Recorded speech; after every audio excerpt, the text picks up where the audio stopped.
शुरू करते हैं बड़ा ही इंपॉर्टेंट पॉइंट। क्या नाम है? एस्पिरिन। एस्पिरिन क्वेश्चन कैसे बनेगा? एस्पिरिन क्या है, इसके उपयोग लिखिए।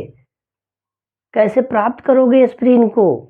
सैलिसिलिक एसिड से एस्पिरिन कैसे बनाओगे? इसके उपयोग क्या है? इसकी अपक्रिया लिखिए। बड़ा ही इंपॉर्टेंट पॉइंट है। चलिए पहले देखते हैं कि एस्पिरिन का नाम क्या है और कैसे बनाया जाएगा। कैसे बनाया जाएगा तो ध्यान से सुनो, एक रिएक्शन देखते हैं कि कैसे बनाया जाएगा, फिर देखेंगे नाम क्या है। तो ध्यान से सुनो, अब क्या करो इसमें देखो, ध्यान से देखो, ये हमने बना लिया है बेंजीन रिंग। ध्यान सुनना, क्या बना लिया है? Benzene ring. बेंजीन रिंग हो गई। अच्छा, यहां पे COOH कार्बोक्सिलिक ग्रुप जोड़ दिया। अच्छा, इसका नाम पड़ गया बेंजोइक एसिड। क्या नाम पड़ गया? पहले बेंजीन था, अब इसमें ग्रुप जुड़ा तो क्या नाम पड़ा? Benzoic acid. क्या नाम पड़ा? Benzoic acid. अब इसमें OH ग्रुप लग गया। अब देखो, ये पहली पोजीशन और ये क्या है? दूसरी पोजीशन है। तो दूसरे पे OH लगा, तो जब किसी IUPAC नाम पे चलते हो रिंग में, तो दूसरे पोजीशन पे जो आता है वो आर्थो पोजीशन हो जाता है। कौन सा पोजीशन? इसके रिस्पेक्ट में कौन पोजीशन है? Ortho position. अच्छा, आर्थो पे क्या लगा है? कौन सा ग्रुप लगा? हाइड्रॉक्सी बोलते हैं इसको। इसको क्या कह सकते हैं? ध्यान सुनो, थोड़ा सा इधर लिखते हैं। या 2 पे लगा है तो आप कह दो 2 हाइड्रॉक्सी बेंजोइक एसिड। या यहां पे क्या यूज कर सकते हैं? Ortho hydroxy benzoic acid. अब इसी का कॉमन सा नाम है सैलिसिलिक एसिड। ध्यान समझिए, सैलिसिलिक अम्ल, सैलिसिलिक एसिड, सैलिसिलिक अम्ल। अच्छा, ये तो हो गया। अब यही पूछ देगा आपसे, कैसे प्राप्त करोगे? कैसे प्राप्त करोगे सैलिसिलिक अम्ल से एस्पिरिन? तो कैसे प्राप्त करोगे? ध्यान सुनो, इसका रिएक्शन करवा दो एसिटिक एनहाइड्राइड से। लो देखो, फार्मूला लिख दिया। किसका फार्मूला लिख दिया? एसिटिक एनहाइड्राइड का। अब एसिटिक एनहाइड्राइड से क्रिया करवाएंगे। जब क्रिया करवाते हैं तो किसकी उपस्थिति में क्रिया होती है? तो कहा गया कि ग्लेशियल। ध्यान समझना, ग्लेशियल, ये बड़ा इंपॉर्टेंट पॉइंट है। Glacial acetic acid. अच्छा, बात होती है, ये एसिटिक एसिड तो पता है, ग्लेशियल एसिटिक एसिड क्या है?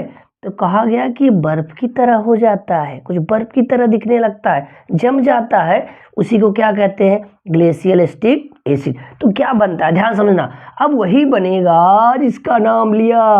क्या नाम लिया? एस्पिरिन बन जाता है। क्या बन जाता है? एस्पिरिन बन जाती है। और इसके साथ बनता है एसिटिक एसिड। लो देखो, यही क्या है? एस्पिरिन है। यही क्या है? एस्पिरिन है। ये एस्पिरिन बन गई है, इसी का नाम क्या है? एस्पिरिन। अब क्या कहते हैं? देखो, 1 2 अब कहेंगे 2 एसिटॉक्सी। ध्यान सुनो, 2 एसिटॉक्सी बेंजोइक एसिड।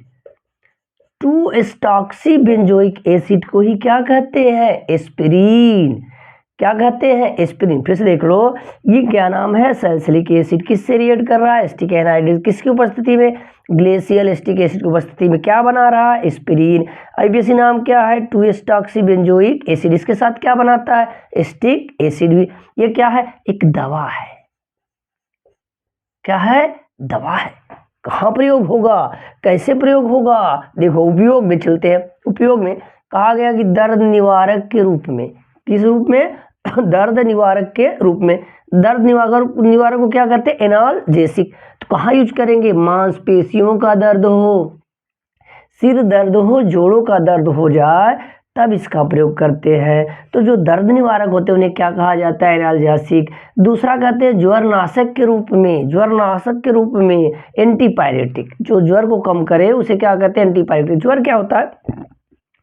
जब बॉडी का टेम्परेचर बढ़ जाता है उसी को क्या कहते हैं? ज्वर कहते हैं। फीवर कहा जाता है। और कौन सा? कोल्ड फीवर, जुकाम हो जाए, सर्दी हो जाए, उससे आपको बुखार हो जाए तो वहां प्रयोग करेंगे तो इसे क्या कहेंगे? ज्वरनाशक के रूप में। दूसरा बड़ा उपयोग, अब ध्यान समझो, दवाओं पे तो एमजी लिखी होती है ना, कहाँ क्या प्रयोग करना है, कैसे? High dose.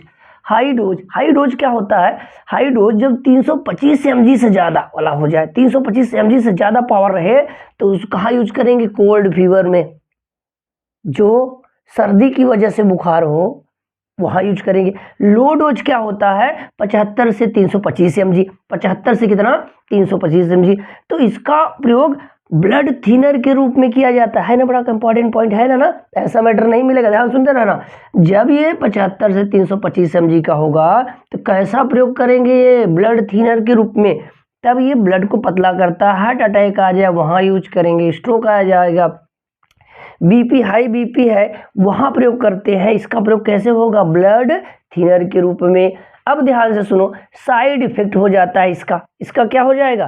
साइड इफेक्ट क्या हो जाता है? उल्टी हो सकती है, सांस लेने में तकलीफ हो सकती है और पेट में रक्तस्राव हो सकता है, ब्लीडिंग इन स्टोमच।